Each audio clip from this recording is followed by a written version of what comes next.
गौतम बुद्ध की प्रेरणादायक कहानी। मानसिक रूप से मजबूत बने। एक बार इस कहानी को अंत तक पूरा सुन लो, यकीन है कि आप बदल जाओगे। हर इंसान जीवन में कभी न कभी ऐसा समय देखता है जब बाहरी हालात उसे हिला देते हैं, लेकिन जो व्यक्ति अंदर से मजबूत होता है वही इन तूफानों के बीच भी शांत रहता है।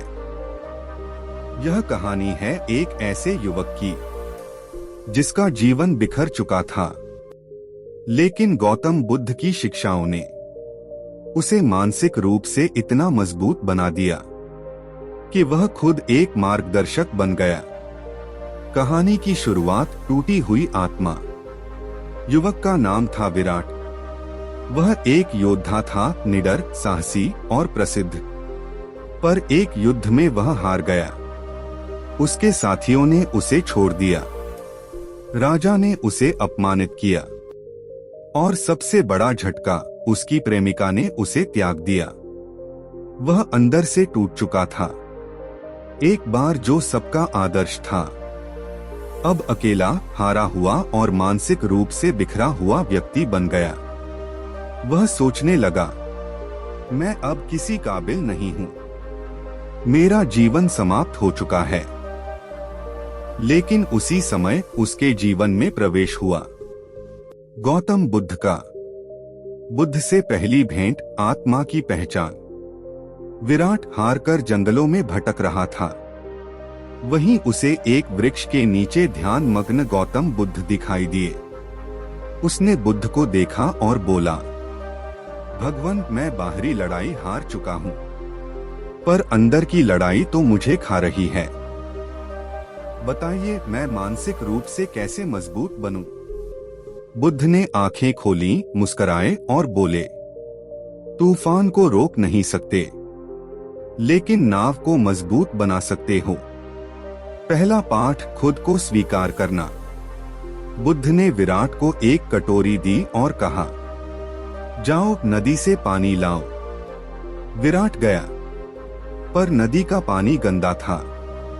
वह लौटा और बोला, यह पानी पीने लायक नहीं है। बुद्ध बोले, इसी तरह जब मन में क्रोध, ग्लानि, शर्म और दुख होता है, तब तुम अपने आप को स्वीकार नहीं कर पाते। लेकिन जैसे पानी कुछ देर बैठ जाए तो वह साफ हो जाता है, वैसे ही अगर तुम अपने विचारों को शांत होने दो तो तुम खुद को देखने लगोगे जैसे तुम वास्तव में हो। मानसिक शक्ति की पहली सीढ़ी है खुद को अपनाना। दूसरा पाठ, विचारों का नियंत्रण। बुद्ध ने फिर विराट को एक प्रयोग करने को कहा। उन्होंने एक दीपक जलाया और बोले, इस दीपक को हवा से बचाओ। विराट हाथ से ढकने लगा, पर हवा हर दिशा से आती रही।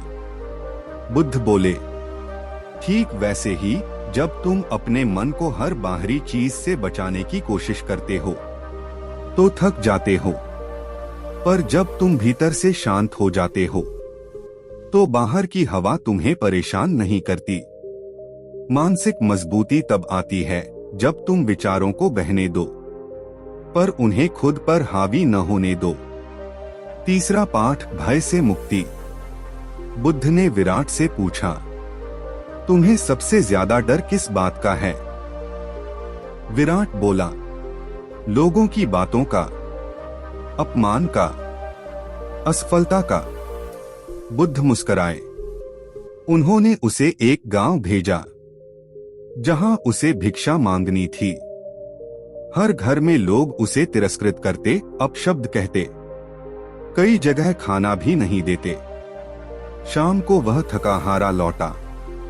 बोला, भगवान, मैं अब समझा, ये बातें मुझे पहले तोड़ती थीं, पर आज मैं उनके प्रभाव से बाहर हूं। बुद्ध बोले, जब तुम अपनी पहचान को लोगों की सोच से नहीं जोड़ते, तब तुम्हारा डर खत्म हो जाता है। और यही है मानसिक शक्ति की असली परीक्षा। अंतिम पाठ, स्वयं का सहारा बनो। समय बीता। विराट अब हर सुबह ध्यान करता, लोगों की सेवा करता, एक दिन बुद्ध ने उसे बुलाया और पूछा, अब क्या सोचते हो अपने बारे में? विराट बोला, मैं खुद ही अपना सबसे बड़ा सहारा हूँ। बुद्ध ने उसे गले लगाया और कहा, तुम अब तैयार हो। तुम न केवल मानसिक रूप से मजबूत हो, बल्कि अब दूसरों को भी संबल दे सकते हो। विराट, जिसने कभी आत्महत्या करने का विचार किया था, अब गांव-गांव घूमकर लोगों को सिखाता था कैसे मानसिक रूप से मजबूत बना जाए। उसकी आंखों में अब क्रोध नहीं, शांति थी। उसके चेहरे पर अब गर्व नहीं, विनम्रता थी। लोग उसे मन के योद्धा कहते थे। गौतम बुद्ध की यह शिक्षा हमें सिखाती है, बाहरी दुनिया तुम्हारा कुछ नहीं बिगाड़ सकती, जब तक तुम भीतर से मजबूत हो। मानसिक शक्ति कोई वरदान नहीं, यह अभ्यास, स्वीकृति और संयम से पाई जाती है। और जब एक बार ये शक्ति आ जाए, तो कोई भी तूफान तुम्हें नहीं हिला सकता।